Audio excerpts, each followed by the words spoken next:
Apple buried a Martin Scorsese streaming deal worth $400 million, a deal that was drafted, reviewed by lawyers on both sides, and sitting one signature away from closing. And the reason they walked away from the most prestigious filmmaker alive is something they have spent years making sure you would never find out. We are talking about a deal that existed on paper, a number that was real, a partnership that would have redefined what prestige streaming actually meant. And then quietly, without a press release, without even a phone call, it disappeared. The reason is not the one you would expect. It is worse than that. Go back to late 2019. Apple TV Plus had just launched, and despite the full weight of the most valuable company on earth behind it, it was struggling for identity. They had Jennifer Aniston. They had a morning show drama and a prestige sci-fi series. But the kind of legitimacy that wins Oscars and rewrites cultural conversations, that was nowhere on their slate. So Apple's content chiefs Zach Van Amberg and Jamie Ehrlich started making calls. Serious calls, backed by a mandate with no visible ceiling. They had watched Netflix spend $250 million on The Irishman, 3 years in production, a budget that kept climbing, and Netflix paid every cent without blinking. Hollywood noticed. If Netflix could buy Scorsese unconditionally, what could Apple buy? Their answer in early 2020 was something more permanent. Here is what the trade press never printed. Apple's team built an offer that went beyond a single film.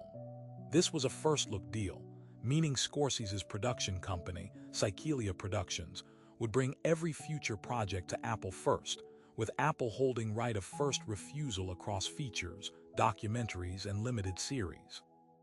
The number attached to that structure, $400 million over 5 years, $80 million a year for access, before a single frame of film was shot. For reference, Netflix paid roughly $230 million total for The Irishman, production and marketing combined. Apple was offering nearly double that just to be the first call Scorsese made.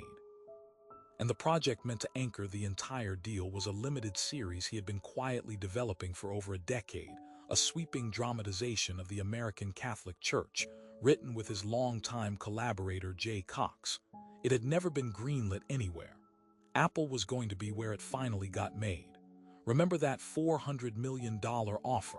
Here is where it started to die. The problem was not money. Apple had the money. The problem was a clause buried deep in the exhibit attachments, the part of contracts that never makes it into any press announcement. Apple's legal team had inserted language giving the platform the right to re-edit content for markets where regulatory pressure existed. China, the Middle East.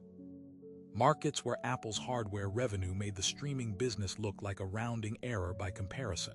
Scorsese's lawyers caught it immediately. Scorsese himself, according to people with direct knowledge of the conversation, rejected the clause in under 60 seconds. He had spent 40 years fighting for Final Cut. He had earned it film by film. He was not about to sign it away to a technology company. The room went quiet. The clause, in theory, was fixable. What happened next was not. But that is not even the part they really buried. 3 weeks after the editorial clause standoff, Apple made a different bet entirely. A 9-figure internal commitment, confirmed within the company but never publicly announced, to pursue live sports rights as the primary subscriber growth engine for Apple TV Plus through 2025.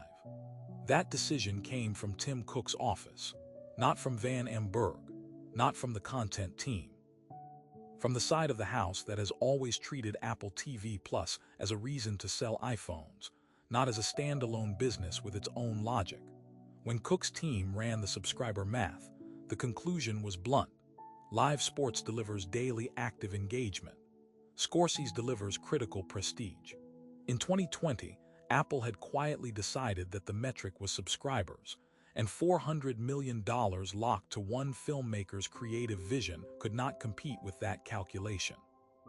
Here is the part that is genuinely difficult to justify.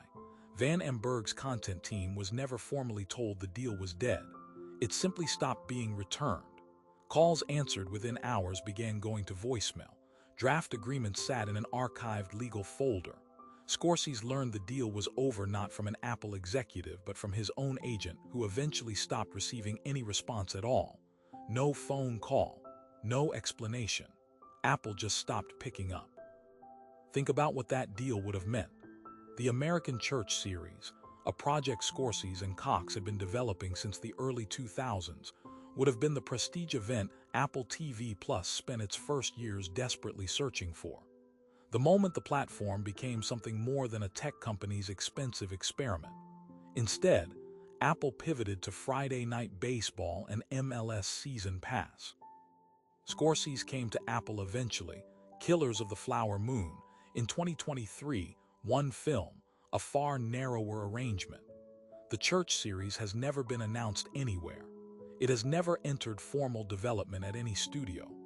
A passion project 2 decades in the making simply does not exist because a company that makes phones decided live sports was the better investment. So here is what I want you sitting with. If Apple walked away from a $400 million deal without even making a courtesy call to the filmmaker, what is sitting in Amazon's legal archive right now?